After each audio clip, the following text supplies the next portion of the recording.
Hello viewers, আসসালামু আলাইকুম। কেমন আছেন আপনারা সবাই? আশা করি সবাই নিশ্চয়ই অনেক অনেক ভালো আছেন। আমি আলহামদুলিল্লাহ অনেক ভালো আছি। আপনাদের সামনে আবার এসে পড়লাম নতুন আরেকটি ভিডিও নিয়ে। আমি জর্ডান থেকে নাসরিন ফাতেমা, আর সঙ্গে আছে আমার নতুন channel FM daily blog story. তো ভিডিওর শুরুতে আপনাদের সকলের কাছে আমার বিনীত রিকোয়েস্ট রইল, যারা এই মুহূর্তে আমার চ্যানেলের সাথে যুক্ত আছেন তারা প্লিজ আমার চ্যানেলটিকে সাবস্ক্রাইব করে নেবেন, আর ভিডিওটি সম্পূর্ণ দেখে ভিডিওতে একটা লাইক, একটা কমেন্ট করে দিবেন। আপনাদের একটা লাইক, একটা কমেন্ট আমার জন্য অনেক বড় একটা অনুপ্রেরণার উৎস, আর আমারও মূল লক্ষ্য হলো আপনাদের সামনে ভালো ভালো ভিডিও উপস্থাপন করা, আর সেজন্য চাই আপনাদের সকলের সাপোর্ট। আপনাদের সকলের সাপোর্ট পেলে অবশ্যই ইনশাআল্লাহ ভালো কিছু করতে চেষ্টা করব। তো চলুন শুরু করা যাক আজকের ভিডিওটি। তো ভিউয়ার্স, আজকে ছিল আমার কম্বল ধোয়ার দিন। তো আজকে আমি সকাল থেকেই কম্বল ধোয়ার জন্য টেনশন করছিলাম, কেননা আমি কখনোই ওয়াশিং মেশিনে কম্বল ধুইনি। আর আমার মেশিনটাও রাখা থাকে বারান্দায়। যখনই আমার কাপড় ধুতে হয় তখনই এটাকে ধাক্কা মারতে মারতে বেসিনের কাছে নিয়ে আসতে হয়, কিচেনের সিঙ্কের কাছে নিয়ে আসতে হয়, কেননা এখানে এটার কারেন্ট, পানি সাপ্লাই আর পানি ড্রেনের ব্যবস্থা। তো আমি মেশিনের ঢাকনা খুলে দেখলাম মেশিনের ভিতরে কালকের কিছু কাপড় পরা আছে। ভাবলাম এগুলো আজকে ধুয়ে নেব। তো প্রথমে কম্বলটা ধুতে হবে, এজন্য আমি কাপড়গুলো বের করে সাইডে রেখে দিলাম। যেহেতু আমার মেশিনটা প্রি অটো মেশিন, এটা অটো না, তো সেজন্য এটাকে আলাদা পানির জন্য ছোট পাইপ আছে, সেটা সিঙ্কের ট্যাপের সাথে লাগিয়ে সে পানি সাপ্লাই করে নিতে হয়। আমিও ডেলি এরকম করতে হয়, এটা পার্মানেন্টলি করার কোনো ব্যবস্থা নেই। এই যে আমি কম্বলের মধ্যে পাইপ লাগিয়ে পানি ঢেলে নিচ্ছি। এই তো আমার কম্বলটা ধোয়া হয়ে গেল। আর স্পিনারটা ছিল কম্বলের তুলনায় ছোট, সেজন্য এটা ড্রাই করার জন্য স্পিনারে রেখেছিলাম, কিন্তু স্পিন করতে পারিনি। আর কম্বলটা ওজন হয়ে গিয়েছিল অনেক বেশি, ট্রিপল ওজন হয়ে গিয়েছিল। এজন্য আমি বালতিতে কম্বলটা রেখে ওজন চেক করছিলাম যে এটাকে নিয়ে ছাদ পর্যন্ত যেতে পারবো কি না, কারণ কম্বল এভাবে ওজনওয়ালা কম্বল নিয়ে ছাদে যাওয়া অসম্ভব ব্যাপার হয়ে যায়।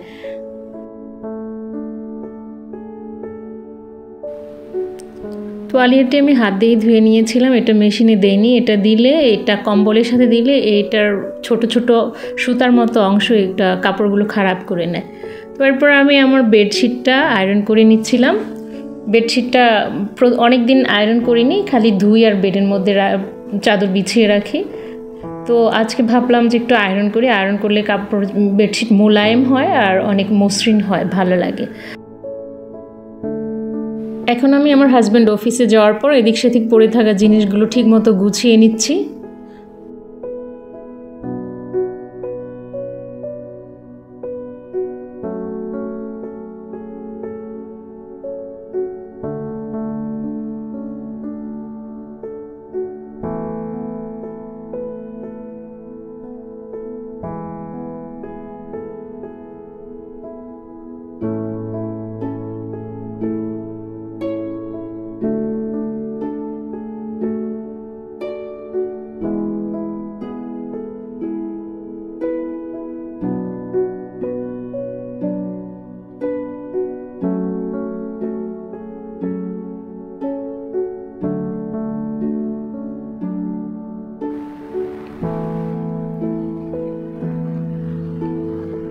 ফোমটা ঘুরিয়ে নিচ্ছিলাম। আমি মাঝে মাঝেই এমন করি, সপ্তাহে কমসে কম একবার করি আমি এরকম। এভাবে করলে কি হয়, ফোমটা আর উপর নিচ লাগে না, নয়তো এক সাইড লাগে যেমন বেশি দেবে গেছে, আর এক সাইড লাগে সমান সমান, এমন লাগে, উল্টাপাল্টা লাগে আমার কাছে। তো এই জন্যই আমার এরকম করা। তো অন্য আপনাদেরটা কেমন আমি তো জানি না, আমার ফোমটা এমন। এটা যদি উলট পালট না করি তাহলে এক সাইড একটু গোল গর্তের মতো একটু বেশি নিচে লাগে, আরেক সাইড উঁচা উঁচা লাগে, অসমান থাকে। এজন্য আর কি আমি সবসময় এভাবে উলট পালট করে নিই। বেডশিট বিছানো আমার কাছে একটা অনেক ঝামেলার বিষয়। এটা তো তবু ইলাস্টিক লাগানো, এটা একটু ভালো আরামে বিছানো যায়। সাদাটা অনেক বড়, ভিতর সাইডে অনেক অনেক বেশি করে গুজে দিতে হয়। এটাকে কমই লাগে, ইলাস্টিক লাগানো চার কোণায় একটু সমানভাবে ফিট করে দিলে তবু একটু কম সময় লাগে। নয়তো এই ধরনের বেডশিট অনেক ঝামেলা। সাইড দিয়ে ঝুলিয়ে দেওয়া ওই বেডশিটই ভালো, ওইটা অনেক আরামে করা যায়। এগুলো আমার অনেক বেশি ঝামেলা লাগে।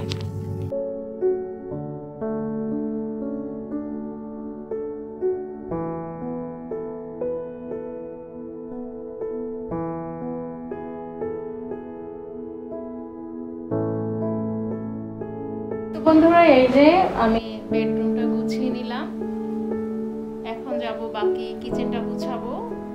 আর মেশিনে কয়েকটা কাপড় আছে সেগুলো আবার বাইরে শুকাতে দেবো, আর ছাদে যেগুলো শুকিয়েছে সেগুলো নিয়ে আসবো, তারপরে গোসল করব। তো দেখা হবে ইনশাআল্লাহ পরবর্তী কাজে। কিন্তু তোমাদেরকে তার আগে একটা কথা বলতে চাই, সাবস্ক্রাইবার এভাবে কমে যায় কেন, সেটা ইউটিউবকে কেটে নেয় না কেউ আনসাবস্ক্রাইব করে দেয়, সেটা বুঝতে পারি না। এইমাত্র আমি ওয়াইটি স্টুডিওতে চেক করলাম, সেখানে প্রথমে আমার সাবস্ক্রাইব ছিল। আমি সকালে একটা স্ক্রিনশট নিয়েছিলাম, এই যে এই স্ক্রিনশটটা, এখানে আছে টোটাল সাবস্ক্রাইবার 24। টাইম ছিল কয়টা? সকাল 8টা 48। আর এখন এই যে 1টা 36 বাজে, এখন সাবস্ক্রাইবার হচ্ছে 22 জন আর টাইম হচ্ছে 1টা 38। এভাবে কেন সাবস্ক্রাইবার কেটে নিল, না কেউ আনসাবস্ক্রাইব করে দিল, বুঝতে পারলাম না। যদি বন্ধুরা আপনারা কেউ আনসাবস্ক্রাইব করে দিয়ে থাকেন, প্লিজ যারা অলরেডি সাবস্ক্রাইব করে নিয়েছেন তারা আনসাবস্ক্রাইব করবেন না। আমাদের নতুনদের আপনারা অবশ্যই সাপোর্ট করবেন, এই আশাই করছি। দয়া করে কেউ আনসাবস্ক্রাইব করবেন না। আর এটা সম্বন্ধে কেউ যদি জানেন আপনারা, প্লিজ আমাকে কমেন্ট করে জানাবেন কেন সাবস্ক্রাইবার কমে যায়। এটা কি ইউটিউবের কোনো সমস্যা, না সাবস্ক্রাইবার আনসাবস্ক্রাইব করে দেয় সেটা। তো বন্ধুরা এই তো আমি রান্নাটা বসিয়ে দিয়ে তারপরে হাঁড়ি পাতিলগুলো ধুয়ে নিয়েছিলাম। তো অফ ক্যামেরায় তো আরও কত ধরনের কাজ করতে হয়, কত কাজ করতে হয়, সব কিছু তো আর দেখানো সম্ভব না। 5-6 মিনিটের ভিডিওর মধ্যে সারাদিনের কাজ দেখানো যায়ও না। তো আজকের ভিডিওটা এই পর্যন্তই। ভিডিও ভালো লাগলে লাইক কমেন্ট অবশ্যই করবেন, আর চ্যানেলটিকে অবশ্যই সাবস্ক্রাইব করে নেবেন। আর সবাইকে অনেক অনেক ভালোবাসা। আসসালামু আলাইকুম, আল্লাহ হাফিজ।